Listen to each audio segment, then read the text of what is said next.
All right, my man, state your name and let them know you on Real Talk with Nick. Yeah, shout out to Real Talk with Nick, man. My name is Nova. You know what I'm saying? From the Bronx, New York, man. That's what's up, man. I'm a Bronx head, too, who Yes, happen to live out in Harlem. Yes, sir. Soundview section. Salute. Monroe. Salute Soundview. Salute Harlem. Yeah, you already know. The whole entire NYC. You already know. All right, that's what it is, man. Now, I see you got that NY cap. Yes, sir. With the Liberty. Yes, sir. I mean, different sport, but when we talk about where we from, it's all connected. New York City all day. You already know. Talk to me, man. When we speak about these Knicks, man, who's your favorite player under Tom Thibodeau? Right now, truthfully and honestly, man, my boy, man, is Julius Randle, man. He's stepping it up, man. Although, you know, Barrett, man, I need for him to step it up a little bit more. Before we get to Barrett, man. Yes. You said something about Julius Randle. Yes. He's stepping it up. Yes. Was he on your shit list a year ago? Yeah, he was. He was. Because after he got that award, it seemed like for some odd reason he was on a decline as far as consistency is concerned. Right. But this year he's more consistent. He's showing more effort as far as like being a leader of the team. You know what I mean? Which is one of the things I used to question about him. You know what I'm saying? These previous years. But now he seemed like he's showing more effort to be a leader, man. He's definitely stepping it up in scoring, rebounding, and being a leader. Is he a Carmelo 2.0 when we speak of the isolation? Nah, he's not a Carmelo 2.0. Carmelo is my man for life. But I'm going to be honest with you. See, when the ball used to get in Carmelo's hands, it used to get stuck a lot.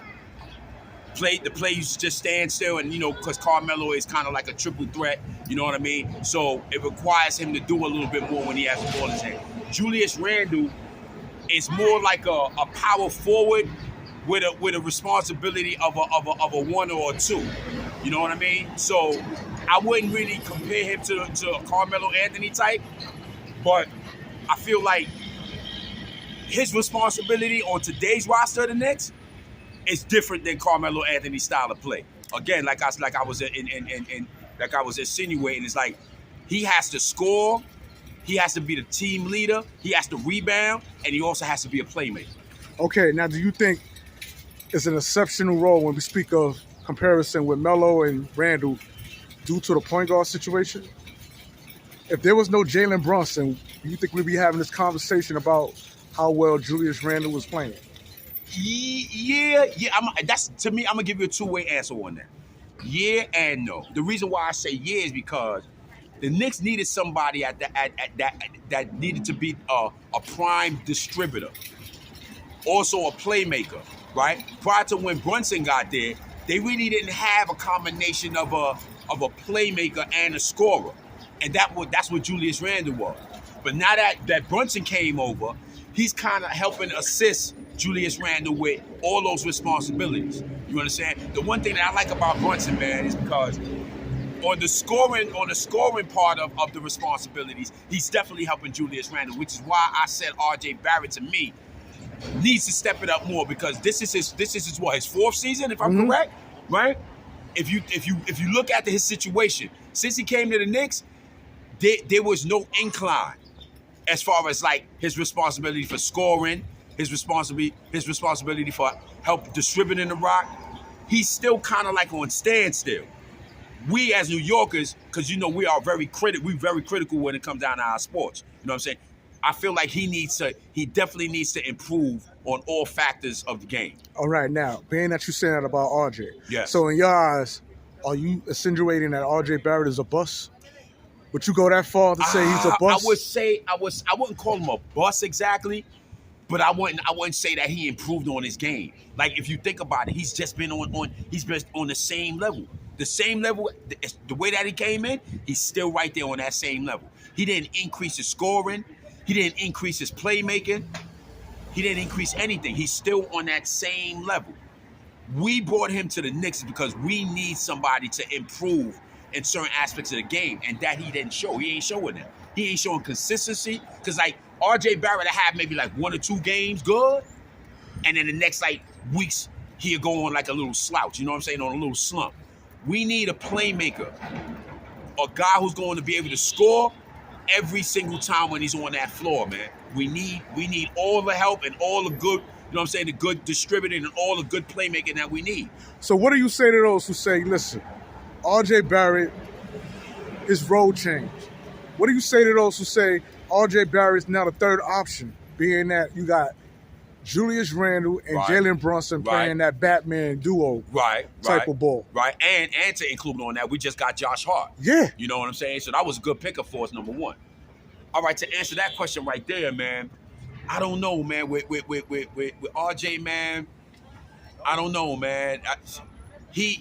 Something needs to be done with RJ. I don't know. I don't know if it's to give him another responsibility. Because my thing is this: as a basketball player, right?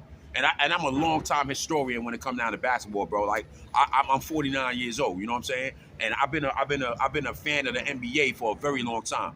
So when I speak on certain things that I see, it's like I really dissect the game. With R.J. Barrett, I feel like this, man. As a basketball player, you should already have in your mindset that if you ain't bringing one thing to the table, you got to bring something else. If it ain't scoring, it got to be some defense. It got to be some type of distributing, or even being a vocal leader. You know what I'm saying? I don't really see him bringing any of them things to the team, bro. And it's not that, we critics, man. We hard critics as New Yorkers. But he has to bring something, brother. Some consistency.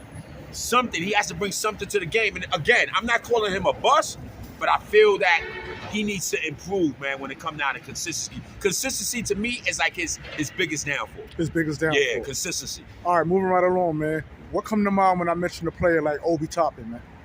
Oh, man. It's funny how you mentioned Obi Toppin, because me and one of my homies, man, was watching some defensive plays on the Knicks.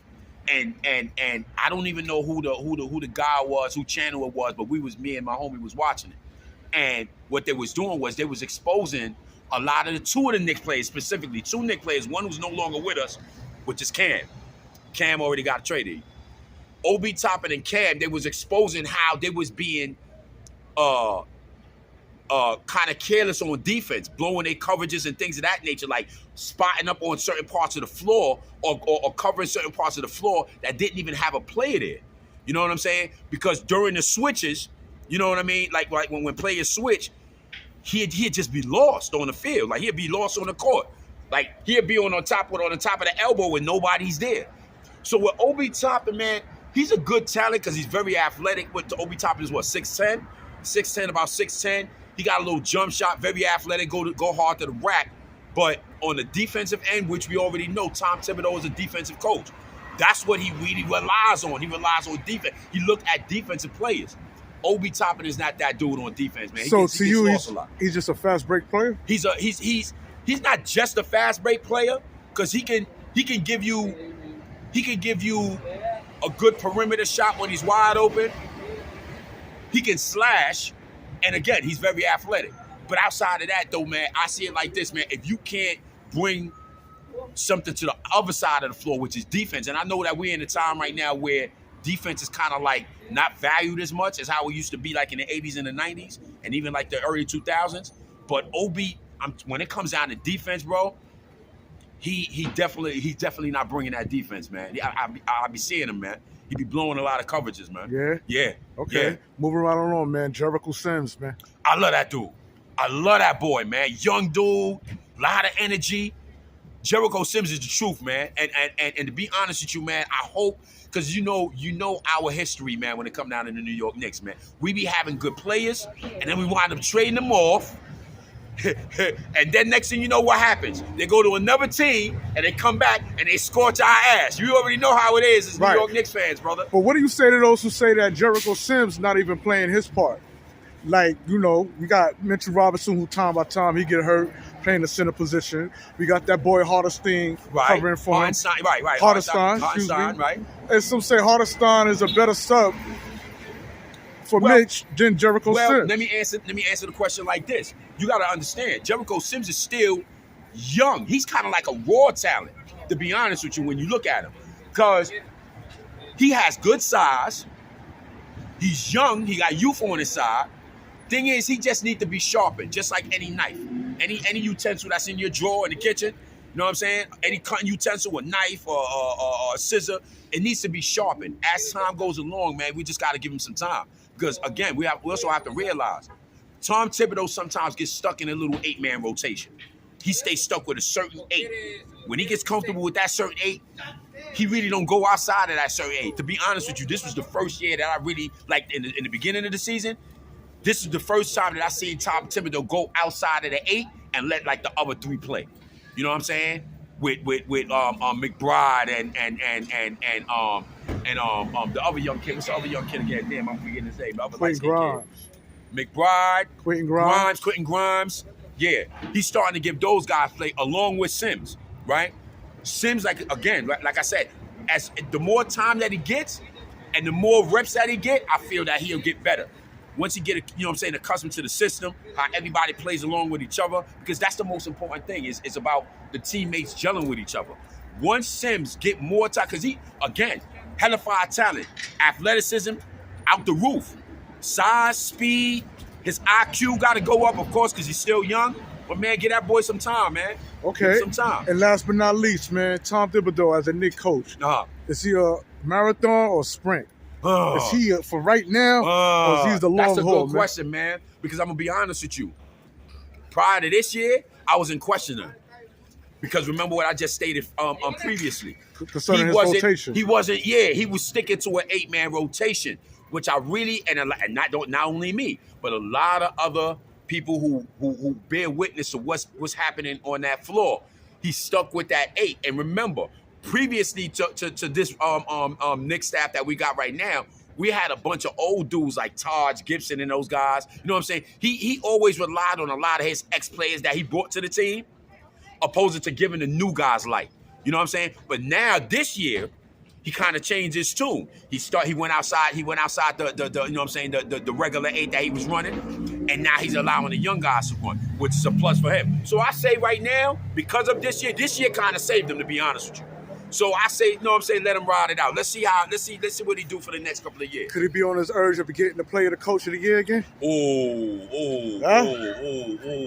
mean, the Knicks is like 7 games over 500. I'm not gonna lie. Let's not act like we don't. Yeah, he's definitely up in the runnings for that, man. Because again, see, when it come down to the Knicks, our expectation, how everybody else view us, is like, either y'all gonna come up short, or if y'all do make it, y'all gonna get bumped in the first round. But the Knicks is looking real promising this year, man. You know what I'm saying? The young guys is balling. Brunson came over. He really helped out a lot. To be honest with you, he helped out a whole lot. You know did he get snubbed as an all-star? Yes, he did. Yes, come on, bro. Come on. You see what he's doing? He's averaging 25 plus every game. It hasn't been one game since he came over here to New York. Bro, this boy been averaging 25 plus, bro. Well, he shot 6 for 20 when we played against Washington. Okay. And you had your boy Julius Randle go off for 46 points. Okay, but again, look at his average. Yeah. He's averaging 25 plus. Okay. And he's a point guard on top of that. You know what I'm saying? Right. Like, to be honest with you, the Knicks needed more help with playmaking and distributing than they really needed in scoring. You know what I'm saying?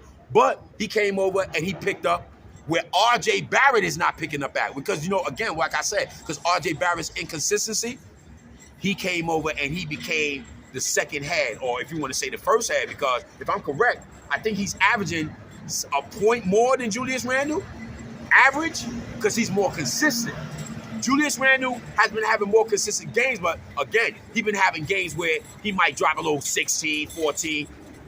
On the other side of the table, though, Brunson been averaging 25 every game, bro, since he came over here. Every single game. All right. You know what I mean? This is the cherry on the top.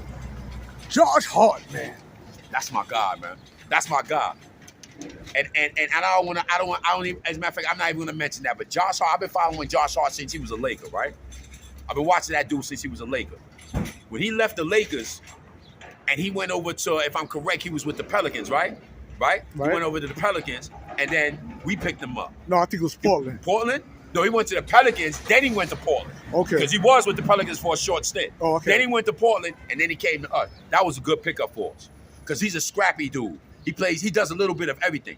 He'll score for you, he plays defense, and he throws hard. He leaves his blood, sweat, and tears on the floor. Every time. I've been following that kid for a little minute, man. I'm not brand new when it comes down to following players. I be watching players when they first come into the league, or even before they come into the league. Josh Hart, I've been really watching him when he was a Laker, And now that he's a Knick, I'm very, very pleased with what we getting out of him, man. All right, man. Very pleased, man. And that's what it is for the Come on, OG man. in the Yes, heart of sir. Harlem. Yes, sir. Talking Yes, about sir, these man. Knickerbockers, Yes, man. sir. All day. New How York far City, you see man. this New York going, man? Man, The listen, Knicks. man. I'ma just keep it real, man. The NBA this season is wide open, man. It's wide open. There's really no favorites because if you want to think about it, right? As a biased Knicks fan, man. As a biased Knicks fan, How we far- taking it, man. Oh, we taking that, man. We And taking that's that. what it You is. know We're what going I'm to end it out on that. We taking that. I'll see man. you at the parade, You know what I'm player. saying? Yes, sir, man.